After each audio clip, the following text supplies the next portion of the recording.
ہمارے جو حجاج کرام ہیں, آپ کو پتا ہے نا کوئی 63,000 کے قریب حجاج کرام کا کوٹا سعودی گورنمنٹ نے منسوخ کر دیا ہے, پرائیویٹ 63,000 کے قریب حجاج, کہ بھائی ان کو نہیں, انہوں نے پیسے دیے ہوئے ہیں, ہوٹل کی بکنگ ہوئی ہوئی ہے, سب کچھ ہوا ہوا ہے, وہ کوئی چیز ریٹرن نہیں ہوتی. جب ہوٹل کی ایک بکنگ آپ کی ہو گئی تو ان کی بکنگ میں لکھا ہوتا ہے کانٹریکٹ میں کہ یہ پیسے آپ کو واپس, بس جب بکنگ ہو گئی ختم. اب لوگوں نے بکنگ کروائی ہوئی ہے, پیسے دیے ہوئے ہیں, پیمنٹ کی ہوئی ہے, لیکن 63,000 حاجیوں کا کوٹا کیا ہو گیا؟ وجہ کیا ہے؟ کرپشن. ہمارے جو وزراء ہیں, ہمارے جو سیکٹریز ہیں, وزارتوں میں جو بیٹھے ہوئے لوگ ہیں, وہ ایسی کرپشن کر کے بیٹھے ہوئے ہیں کہ اب تک یہ سمجھ نہیں آ رہا کہ یہ مسئلہ خراب کس سے ہوا ہے. وجہ کیا ہے کہ جس سے خراب ہوا ہے اس نے اپنے سے اوپر والے کو رشوت دی ہوئی ہے, اس نے اپنے سے اوپر والے کو رشوت دی ہوئی ہے, اس نے اپنے سے اوپر والے کو رشوت دی ہوئی ہے. اب جب تلاش کرنے جائیں, آئیڈینٹیفائی کرنے جائیں کہ بھائی یہ کس کی غلطی سے یہ ہوا ہے, کوئی بولنے کے لیے تیار نہیں, اس لیے کہ ہر آدمی پیسے کھا کے بیٹھا ہوا ہے. اب جب 10 بندوں کی چین ہے, 10 کے 10 کرپٹ ہیں, تو کون بتائے گا کہ کون مجرم ہے؟ اب سوال یہ پیدا ہوتا ہے, اب آپ اسی ایک کیس کو لے لیں, یہ ابھی کرنٹ سچویشن ہے, یہ سسٹم ٹھیک کیسے ہوگا؟ گالیاں دینے سے, تقریریں کرنے سے کہ ہمارے سارے وزیر کرپٹ ہیں, کرپشن ہے, فلاں فلاں فلاں, اس سے ٹھیک ہوگا؟ یہ کرپشن زیادہ جو کرپشن کرتے ہیں نا, یہ سیاست دانوں سے بھی زیادہ جو کرپشن کرتے ہیں جو سیکٹریز ہوتے ہیں. جیسے وزارت دفاع ہے, اس میں کوئی سیکٹری بیٹھا ہوگا, وزارت, اس لیے کہ وہ پرماننٹ ہوتے ہیں. وزیر تو 3 سال کے لیے آتا ہے, 2 سال کے لیے آتا ہے, 5 سال کے لیے میکسیمم آتا ہے. جو سیکٹری ہوتا ہے 19 گریڈ 20 گریڈ 21 گریڈ 22 گریڈ کا آفیسر ہوتا ہے, وہ تو ساری زندگی کے لیے وہیں بیٹھا ہوتا ہے, جو بیوروکریسی کہلاتی ہے. سارے ملک کا نظام تو بیوروکریٹ چلاتے ہیں. وزیر تو آئے گا 2-3 سال میں, اس کو نظام سمجھ میں آئے گا, اتنے میں اس کا ٹینیور پورا ہو جائے گا, ختم, پھر الیکشن. تو یہ جو سیکٹری بیٹھے ہوئے ہیں یہ کوئی جاہل لوگ ہیں؟ یہ جو کرپشن کر رہے ہیں یہ کوئی ان پڑھ ہیں؟ کوئی آکسفورڈ کا پڑھا ہوا ہے, کوئی ہارورڈ کا پڑھا ہوا ہے, کوئی کہاں کا, کوئی کیمبرج کا پڑھا ہوا ہے, کوئی کسی یونیورسٹی کا پڑھا ہوا ہے. اگر ہمارا تعلیمی نظام ان کو یہ بات بتاتا کہ انگریز جو نظام چھوڑ کر گیا ہے نا, پوری منصوبہ بندی کے ساتھ چھوڑ کے گیا ہے.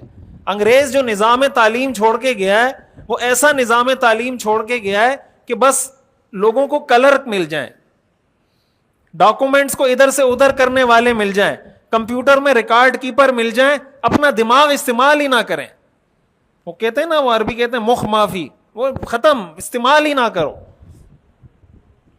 بھائی یہ دماغ اللہ نے دیا ہے, استعمال کرنے کے لیے دیا ہے.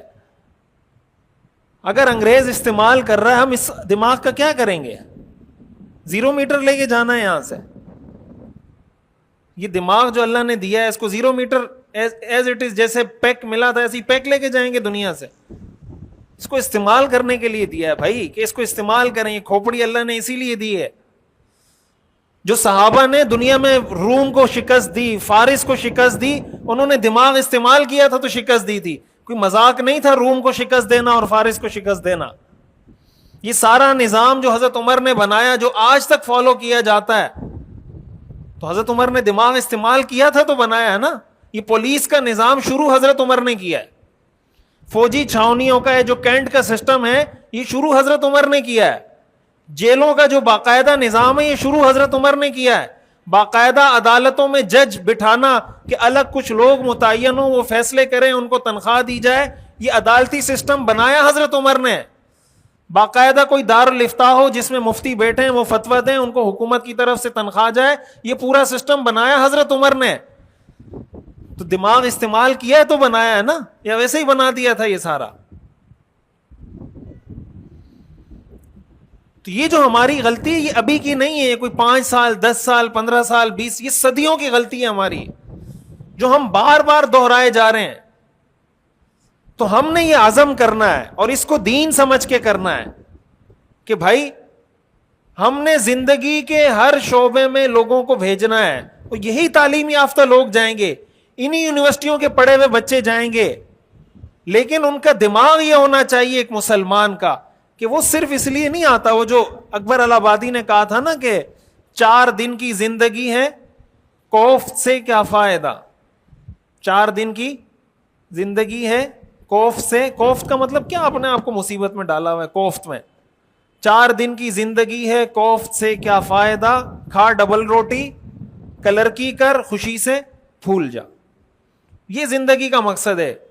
ڈبل روٹی کھا، ڈبل روٹی کا مطلب برگر کھا، بروسٹ کھا، عیاشی کر، ریسٹورنٹ پہ جا، کڑھائی کھا، تصویر لے کے فیس بک پہ ڈال، ایٹنگ کڑھائی ایٹ شاہین شنواری ریسٹورنٹ. یہ کر، کھا ڈبل روٹی، کلر کی کر. کلر کی کا مطلب آفس میں جائیں، جاب کریں، ڈاکومنٹ ادھر سے ادھر انٹری کی، یہ ریکارڈ کیا، اپنی تنخواہ لی، واپس آ گئے. کھا ڈبل روٹی، کلر کی کر، خوشی سے پھول جا. یہ زندگی کا مقصد ہے. 4 دن کی زندگی کیا ٹینشن میں ڈالا ہوا ہے، نظام تبدیل کرو، یہ لگاؤ، کمشنر لگاؤ، ایس ایچ او لگاؤ، کیا دماغ کا دہی بنا رہے ہو بھائی. یہ کام ہم بھی کر سکتے ہیں، ہمیں کوئی پاگل نہیں ہے ہم لوگ. یہ جو میں بیان کر رہا ہوں اس میں میری انرجی لگ رہی ہے نا، کیا خیال ہے؟ انرجی لگ رہی ہے، گلے میں میرے درد ہو جاتا ہے. کیوں کر رہے ہیں؟ اسی لیے کر رہے ہیں کہ ہمیں پتا ہے کہ قرآن حدیث میں ہمیں کیا بتایا ہے اور ہمارے مسائل پیدا کہاں سے ہوئے ہیں. تو ایک چیز جو ہم نے غلطی کی ہے، سب سے بڑی غلطی جو ہم بار بار دہرائے جا رہے ہیں، اس لیے اگر کوئی بچہ کہتا ہے میں سی ایس ایس کر رہا ہوں، جو دین کی صحیح سمجھ رکھنے والا آدمی ہے اس کو چاہیے اس کو موٹیویٹ کرے کہ بیٹا جاؤ تم سی ایس ایس کرو. ہاں اس کو نظریہ دیں کہ بیٹا سی ایس ایس کرو، جاؤ جس شعبے میں جاتے ہو، لیکن یہ بات یاد رکھنا کہ اس نظریے سے جاؤ کہ میں نے دین کا خادم بننا ہے، میں نے اس ملک کی خدمت کرنی ہے، میں نے اس ملک کے نظام کو ٹھیک کرنے میں اپنا حصہ شامل کرنا ہے. یہ ایک دم ٹھیک نہیں ہوگا، ظاہر ہے جیسے بگڑا صدیوں میں ہے تو ٹھیک بھی ایسا ہی ہوگا. ایک دم کوئی دنیا میں کبھی بھی راتوں رات انقلاب نہیں آیا کرتے، اس کے لیے محنت کرنی پڑتی ہے، لوگوں کو تیار کرنا پڑتا ہے. کوئی اگر کہتا ہے میں بھائی LLB کر رہا ہوں، میں نے وکیل بننا ہے، میں نے جج بننا ہے، آپ کہیں جائیں بیٹا. میں نے بھائی آرمی میں جانا ہے، میں نے ایئر فورس میں جانا ہے، میں نے نیوی میں جانا ہے، جائیں آپ. اور یہ نیت کریں کہ میں کس نظریے سے فورسز میں جا رہا ہوں، آرمی میں کس نظریے سے جا رہا ہوں. بس یہ اس لیے کہ اچھی جاب ملے گی، اچھی تنخواہ ملے گی، اچھی پینشن ملے گی.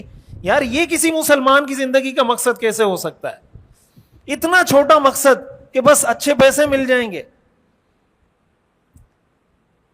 ایک شعر ہے نا کہ خدا کے بندے تو ہیں ہزاروں بنوں میں پھرتے ہیں مارے مارے، میں اس کا بندہ بنوں گا جس کو خدا کے بندوں سے پیار ہوگا. اپنے لیے تو گدھا بھی جیتا ہے، اپنے لیے تو کتا بھی جیتا ہے، بلی بھی جیتی ہے، گدھا بھی جیتا ہے. انسان میں اور گدھے میں کوئی فرق نہیں ہے.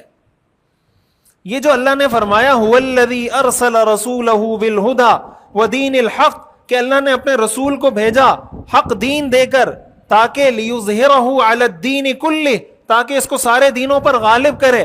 یہ اللہ کیسے غالب کرے گا؟ انسانوں کے ذریعے غالب کرے گا. قرآن کریم میں آتا ہے قاتلوہم یعذبہم اللہ بایدیکم، کہ کافروں سے قتال کرو، اللہ ان کو تمہارے ہاتھوں سے عذاب دینا چاہتا ہے. اللہ تو زلزلہ لا کے ختم کر دے، سیلاب لا کے ختم کر دے، طوفان لا کے ختم کر دے، آگ لگا کے ختم کر دے. یہ اللہ کا نظام نہیں ہے، قدرت ہے اللہ کی، اللہ ایسا کرتا نہیں ہے.